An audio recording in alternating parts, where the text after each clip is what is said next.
নমস্কাৰ বন্ধু বান্ধৱীসকল, আজি মই আপোনালোকলৈ ভগৱান বুদ্ধৰ 10টা নীতি শিক্ষাক লৈ আহিছোঁ।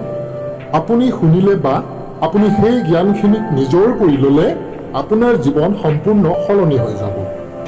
আপুনি মানুহৰ ওপৰত একেবাৰে হিংসা নকৰিব। আপোনাৰ মনত সঞ্চিত হৈ থকা সকলো বেয়া প্ৰবৃত্তিবোৰ চিৰজীৱনৰ কাৰণে নাইকিয়া হৈ যাব, একেবাৰে খতম হৈ যাব। তেতিয়া আপোনাৰ জীৱনৰ ৰাস্তা নিষ্কণ্টক হৈ যাব। আপুনি মানুহৰ লগত মিলিজুলি থাকিব পাৰিব, সকলোলৈ প্ৰেম বিলাই থাকিব পাৰিব আৰু আপোনাক কিছুমান বিশেষ ব্যক্তিয়েও আপোনাক ভাল পাবলৈ আৰম্ভ কৰিব।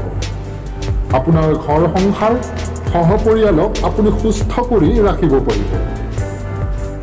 গতিকে বন্ধু বান্ধৱীসকল, জানক আপোনালোকে ভগৱান বুদ্ধৰ সেই 10টা নীতিনো কি, আৰু আপোনালোকে মোৰ ভিডিঅ'টিক শেষলৈকে চাওক। তাৰ আগতে আপোনালোকে মোৰ ভিডিঅ'টিক লাইক, কমেণ্ট, ছাবস্ক্ৰাইব আৰু ওচৰত থকা বেল আইকনটো দবাই দিব। এতিয়া জানক আপোনালোকে ভগৱান বুদ্ধৰ এই 10টা নীতিনো কি। প্ৰথমতেই আছে, জীৱনত হাজাৰ যুদ্ধ কৰি জয়লাভ কৰাতকৈ নিজৰ ওপৰত বিজয় লাভ কৰক, তেতিয়াহে আপোনাৰ বিজয় সুনিশ্চিত। আপোনাৰ এই বিজয়ৰ ধ্বজা কোনেও কাঢ়ি নিব নোৱাৰে। 2 নম্বৰতে আছে, যিকোনো পৰিস্থিতি বা যিকোনো মুহূৰ্তত আপুনি এই 3টা বস্তুৰ পৰা কেতিয়াও লুকাই থাকিব নোৱাৰে: সূৰ্য, চন্দ্ৰ আৰু সত্য। 3 নম্বৰত আছে, জীৱনত যিকোনো উদ্দেশ্য বা লক্ষ্যলৈ গৈ পোৱাৰ আগতে আপোনাৰ মহত্বপূৰ্ণ যাত্ৰাক আগতে সম্পন্ন কৰি লওক। 4 নম্বৰতে আছে, বেয়াৰ পৰা বেয়া কেতিয়াও সমাপ্ত নহয়, হিংসাৰ পৰা হিংসা কেতিয়াও অন্ত নহয়, ঘৃণাক মাত্ৰ প্ৰেমৰ দ্বাৰাহে সমাপ্ত কৰিব পাৰি। এইটো অটুট সত্য। 5 নম্বৰতে আছে, সত্যৰ পথত গৈ থাকি ব্যক্তিজনে কেৱল 2টাহে ভুল কৰি যায়। প্ৰথম, নতুয়ে নিজৰ ৰাস্তাক প্ৰস্তুত নকৰে।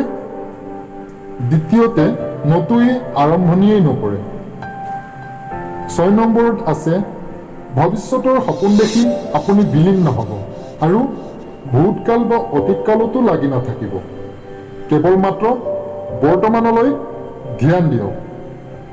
জীৱনত সুখ উপভোগ কৰাৰ ৰাস্তা মাত্ৰ এয়াই। 7 নম্বৰত আছে, যিদৰে এক জ্বলি থকা দিয়াশলাইৰ কাঠিৰ পৰা হাজাৰ হাজাৰ চাকিক উজ্বলাব পাৰি, তথাপি সেই দিয়াশলাইৰ পোহৰ কম হৈ নাযায়, সেইদৰে সুখ সকলোৰে মাজত বিলালেও সুখ কম হৈ নাযায়। 8 নম্বৰত আছে, জীৱনত আপুনি লাগিলে যিমানেই ভাল ভাল কিতাপ নপঢ়ক কিয় বা যিমানেই ভাল শব্দ নুশুনক কিয়, কিন্তু যেতিয়ালৈকে আপুনি তাক নিজৰ জীৱনত নিজৰ কৰি নলয়, হৃদয়ংগম নকৰে, তেতিয়ালৈকে আপোনাৰ একো উপকাৰ নহ'ব। 9 নম্বৰতে আছে, সদায় ক্ৰোধিত হৈ থাকক। আপুনি চাব যে জ্বলি থকা কয়লাক কোনোবা বেলেগ ব্যক্তিৰ ওপৰত দলি মৰাৰ ইচ্ছাৰে ধৰি থকাৰ সমান হয়, আৰু সেই ক্ৰোধ সৰ্বপ্ৰথমে আপোনাকে জ্বলাই পেলায়। 10 নম্বৰত আছে, খঙত আপুনি হাজাৰ শব্দ ভুলকৈ কোৱাতকৈ মৌন এনে এক শব্দ হয় যি আপোনাৰ জীৱনত শান্তি কঢ়িয়াই আনে। বন্ধু বান্ধৱীসকল, মোৰ বিশ্বাস আছে যে আপোনালোকে এই নীতি শিক্ষাৰ পৰা নিশ্চয় অলপ হ'লেও মটিভেট হৈছে আৰু আপোনালোকৰ জীৱনৰ ভুল ত্ৰুটি বা অন্ধকাৰবোৰ দূৰ হৈছে।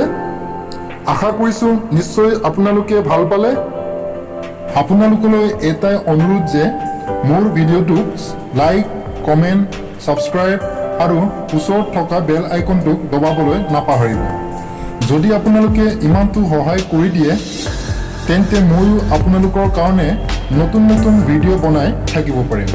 ধন্যবাদ।